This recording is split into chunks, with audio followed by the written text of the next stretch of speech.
The Cubs are officially on a two-game winning streak, which includes a walk-off walk. Yes, a walk-off walk against the Diamondbacks on Sunday, and we also had a really tough win today against Craig Counsell's former crew, and all that with the help from Ian Happ on a beautiful solo drive today. The Cubs are standing at a fourth place in the NL Central, 9 games down from the Brewers, and a win today really helps the morale and confidence of this ball club. Now, with that being said, there has been a lot of talk from Jed in the media, and the assumption is that the Cubs are going to be buyers in this trade deadline that's going to be happening 1 week from today. All I ask is everybody to comment down below who you think you are okay with trading at this trade deadline, because it really seems like we are going to be getting rid of some pieces in this trade deadline. Everybody, thank you so much for tuning into another edition of Justin Under Your Chicago Cubs. My name is Justin Winteroff, and let's get right into this jam-packed episode. Now, I know it's only a 2-game win streak, but we have to remember something. We were absolutely on fire going into the All-Star break.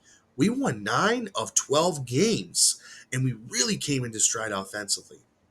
Today was a reminder that if we get ahead first, that we can really do some damage and win these games. Busch and Swanson really proved their worth today, having 2 hits apiece, and of course the cherry on top was Ian Happ hitting that beautiful home run into right field earlier in the game. The bats were just going. We are doing so well. And along with winning that game on Sunday against the Diamondbacks, the momentum is up. We really need to keep it going forward. And we have 2 more games left against the Brewers. 2 games. If we can win this series, I think this changes everything in Jed's decision on who he's going to keep and who he is not going to keep at the deadline.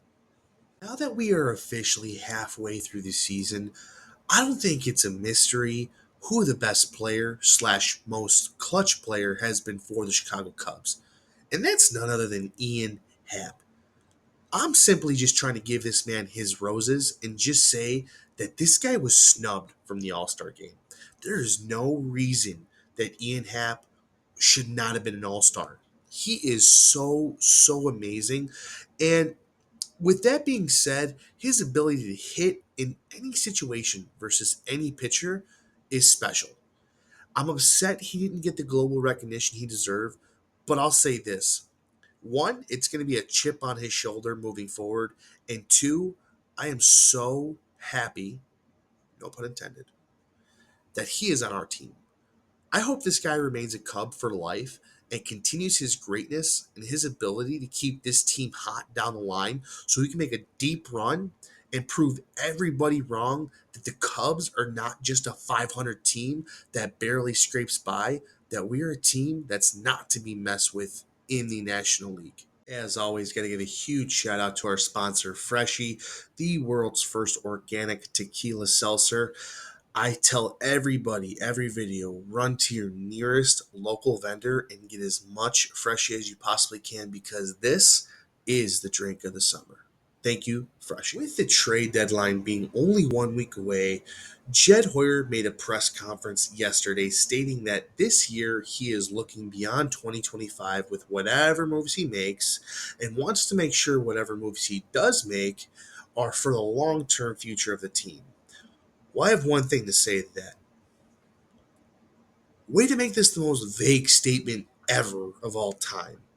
But as a GM, I know that's what they do, and it's quite genius because it's just enough to get everybody off your back for that 1 week remaining until the deadline's up. So I am hoping that this doesn't turn into a let's get rid of 2 or 3 of our top players, because I've seen all over X, I've seen all over ESPN, I've seen a lot of rumors that Justin Steele is a main culprit to be traded from the Chicago Cubs. Now, if that's the case, we all know that pitching's been our downfall this year for the Chicago Cubs. If he does end up going, we got to make sure that we get some mid-relief to compensate for his value, because this guy is an animal. And honestly, he really motivated our team when he got into that screaming match on the bench against the Milwaukee Brewers. he motivated us to win 9 out of 12 games in that span before the All-Star break. So we need to really give up some pieces for middle relief, and I just hope it's not Justin Steele that's going. Like I said, I've been on the Christopher Mel train forever now. He's leading our team in home runs. He's got 18. So I'm really hoping that it's time for him to go, and I'm okay with that. We just got to see what the next week has in store for us, and I really fully trust in our front office. We'll see what happens. I know there was a lot of Ian Happ glazing there, but my player of the week has to go to Shota Imanaga. He played in his first All Star game in his rookie year and came out Sunday with a career high 10 strikeouts. Him and Justin Steele are our aces, and these two guys are the best, and they just do a really fantastic job of leading this team when they need to. And personally, I think Shota deserves Rookie of the Year over Paul Skeens. But because Skeens was a number one overall pick and he's dating Libby Dunn, he's probably going to get that award. Obviously, it's not just because of that. It's because he's an amazing pitcher in the MLB. But and just shout out to Shota. He's just been doing a great job, and I'm so happy and proud of him. And this guy is going to get a huge fat contract once the time comes. I'm going to keep my final thoughts very brief and just say that we are on a 2 game winning streak.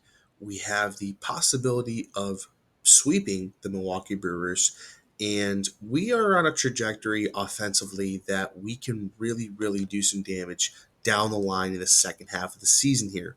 Now, we are in the second half of the MLB season, and there's a lot of obstacles that we're going to have to overcome in order to possibly take the NL Central and put it back in our hands. Again, we are 9 games back on the Milwaukee Brewers, and we really need to take this series in order to prove ourselves. I think the Chicago Cubs are in a great spot right now. In my personal wants and needs, I think that the Cubs need to hold on to this roster, and Jed does not need to go out shopping for anybody because we've really shown some bright spots.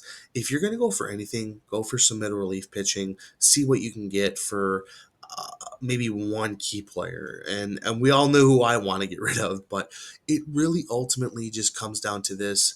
I think the Cubs are in a great spot right now. And I think that the Cubs have what it takes to, again, win the NL Central, but also stick with this original group, see what you can come up with, and just keep winning and keep pushing through. Everybody, thank you so much for tuning into another edition of Just Another Year Chicago Cubs. My name is Justin Winteroff. We'll see you on the next rendition. Let's hopefully, let's say we got, I don't know, 5, 6 wins when the next video comes out. We'll see. Thanks, guys. Have a great night.